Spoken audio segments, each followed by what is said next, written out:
What's going on, guys? Welcome back. Today we're going to be going over gameplay improvements that I think are very important for EA to try and fix going into next year, NHL 20. Now obviously my list may be a little bit different than yours. You guys might have some more important things you want to see change as well. I would love to hear about them down below, but let's go ahead and get this started with first and foremost the favorite topic of EA every single year. It is fixed every single year. I guarantee you it will be a feature that is fixed in NHL 20 for like the 19th straight year, and that is puck pickups.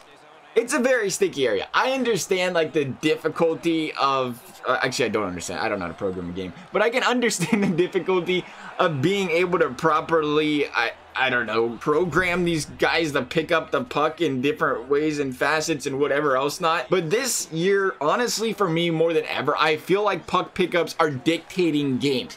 Now, I'm going to be the first one to tell you, I'm an average player. I'm far from really good at this game, and I'm not trying to make this sound like an excuse by any means for games that I lose, but I do feel like I play games where, you know, every single puck pickup does go to the other player. It just goes through your guy, goes through the stick. You can't be in good position. If you are in good position, waiting for that puck to come through, it just goes right through you. One of my favorite things in this game is win the face off at center ice and skate straight forward and force the pass forward. You could have 6 guys between you and the center on your team. When you make that pass, it goes through every time. It doesn't matter. Another thing I did want to say is it just doesn't dictate games for me. I can tell you right now, like I said, I'm an average player. If the puck pickups are going my way, I'm winning games. It's not even close. Like, you know, I can clearly tell, like, wow, I'm getting all the puck pickups this game, and it's helping me. I have not noticed puck pickups that bad in years past where I can sit there and say, wow, this is the reason I'm winning these games is the puck pickups. Near as much as it has been this year. So somewhere down in this area, they got to fix it. I don't know what they got to do. Like I said, not a professional game fixer, but it's got to be changed. Number 2 is player switching. Maybe this is just a big pet peeve of mine because I can't figure out how to do it for the life of me, and there's supposedly a way to do it. You probably have to hit like 16 buttons. It's like typing in a GTA cheat code or something to get it to work properly. But I bring it all up then, why is it this difficult? Simplify it. It is not that hard to hit RT or what is it, R2? I can't even, it's been a while.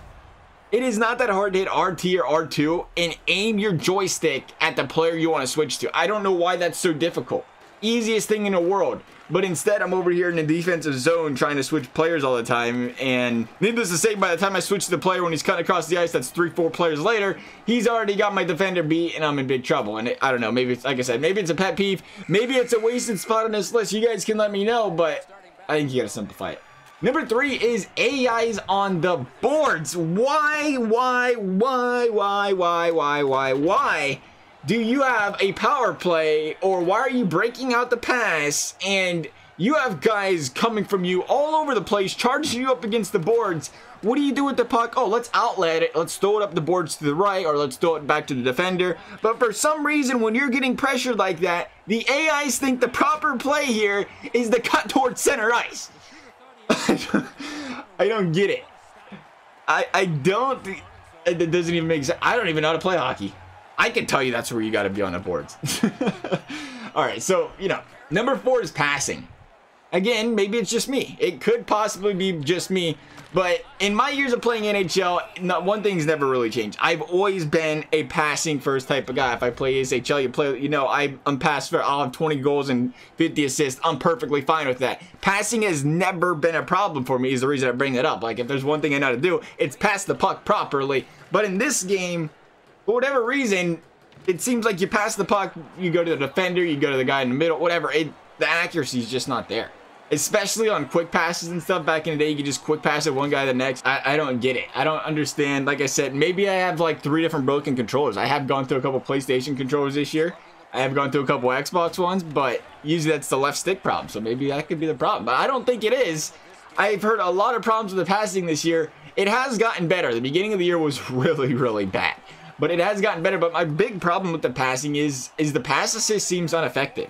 I mean, obviously, if you go from 100 to 0, there's probably a difference, probably something we should test out.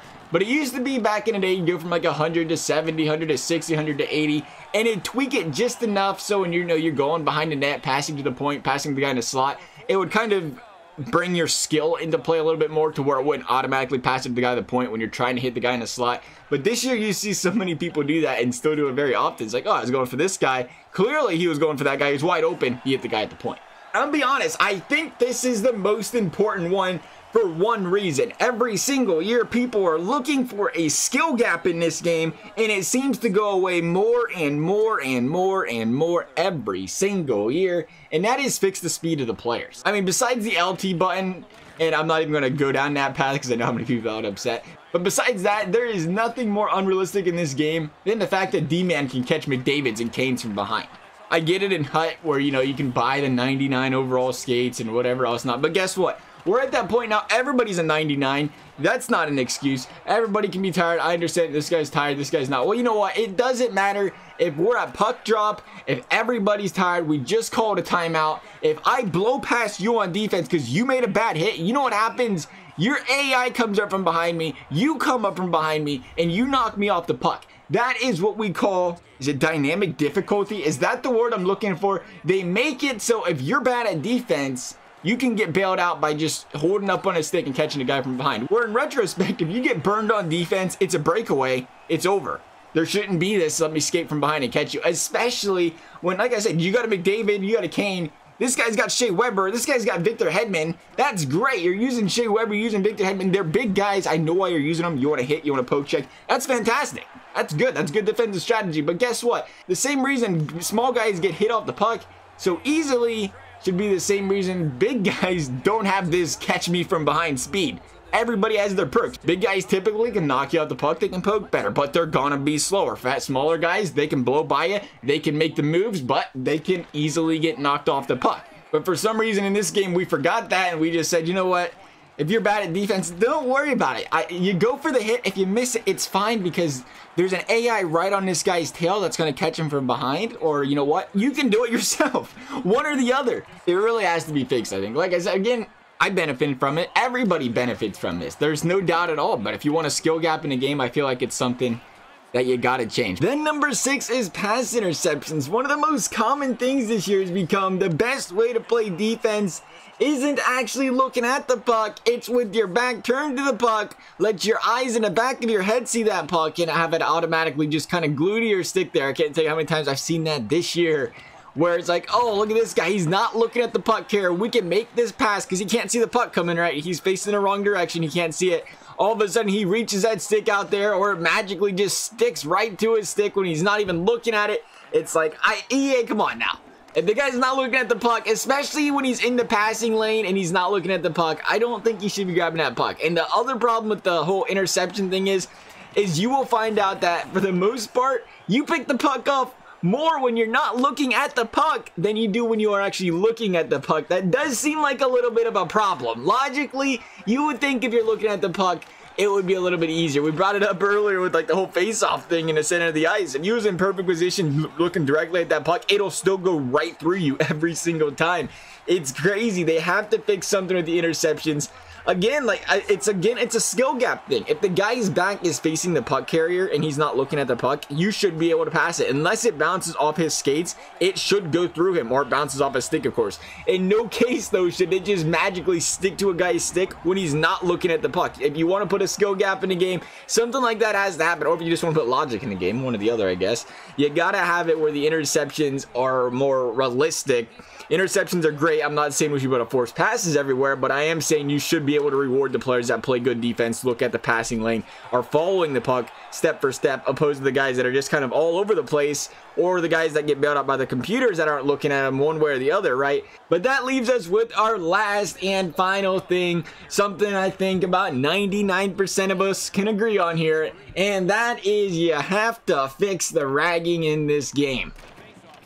I don't know how you do it. I guess in older games there was at a point in time where if you spun circles behind your net, your guy would get slower and slower, and you know, it'd make it easier to grab him and attack him. He'd turn the puck over, whatever. You gotta find a way to implement it. There's nothing that can possibly, even a guy like myself that plays this game religiously, it drives me away from the game so quickly. You want to rag the puck, I'm done playing for the day. Like, oh, you know, I said it the other day. I don't even play on the weekends anymore. I don't even try. Because it's so bad on the weekend. Maybe it's like, no offense to the younger players. Maybe that's what it is, though. Those guys are out of school, and it's the younger guys that are ragging. I don't know. But anytime I play on a weekend, I think I get ragged on half the time in some facet of the game. I know some people be like, well, it ain't ragging if you stand behind a net just waiting on him for you to chase you, da-da-da-da-da. I hate to break it to you, but if you win a face-off at center ice and you skate all the way back to your net, I'm calling it ragging. If you don't want to call it ragging, it's cheating, because you know what you're doing is you're waiting for you and 2 other players to chase you, because you know you got to take 2 players to take them off the puck. You're waiting for 2 guys to chase you so you can throw that stretch pass up the ice. And what happens when 2 guys are chasing you? That means all of a sudden you have a 4-on-3 and an odd man rush going the opposite direction, and it gives you a better scoring chance. So again, like I said, that's, if you don't want to call it ragging, then it's cheating. But regardless, you're trying to intentionally kill time. EA has to find a way to take that out of the game. It's just, it's not fun. There's nothing fun about a guy having to get there, you know, especially in that third period. You're playing a tight game, comp seasons, hut champs, ESHL, whatever it is. It's a 2-2 game. You just gave up a goal, and the first thing that guy does is he skates all the way back to end of his zone. Not only is it difficult to defend or, you know, get the puck off of him, it's also very frustrating for anybody to concentrate at the end of the game at that point. It's like, wow, this guy really had to resort to ragging the puck. But that's gameplay improvements I think EA needs to work on for NHL 20. Let me know what you guys are thinking. As always, thank you guys for watching. We'll see you next time.